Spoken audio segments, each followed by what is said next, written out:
काल रात्री 3 वाजता महानगरपालिकेनं अतिक्रमण म्हणून एका ओपन स्पेसवर जे मारुतीचं मंदिर होतं ते मंदिर हटवण्याचं काम या महानगरपालिकेनं केलेलं आहे।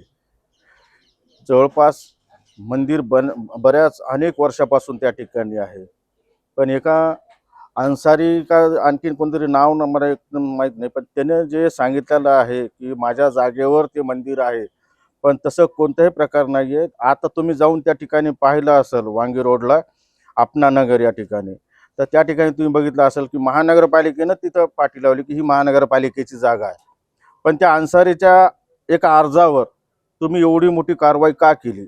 एक तर हे प्रश्न।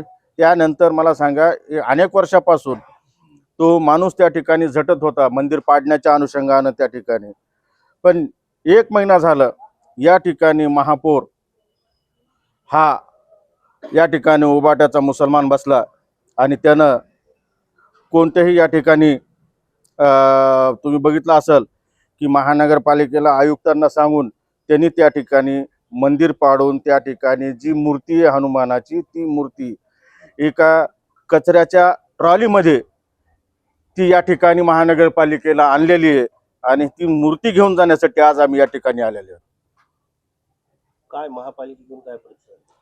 काय आता तुम्ही बघतायत ना, आम्हाला लॉक लावावं लागलं। एक कर्मचारी नाही, आयुक्त नाही, उपायुक्त नाही, ॲडिशनल कमिशनर नाही, कोणीच नाही या ठिकाणी महानगरपालिकेला। कलेक्टर साहेबाला फोन लावला, जवळपास आमचा संयमाचा बांध हा आता तुटत चाललेला आहे। आज एक या ठिकाणी आम्ही सर्व परभणी शहरातील हिंदू या ठिकाणी जमा झालेला आहे, पण त्यांनी जर का या ठिकाणी आमची मूर्ती आम्हाला जर का दिली नाही तर ही वातावरण या ठिकाणी चिघळण्याची शक्यता आहे।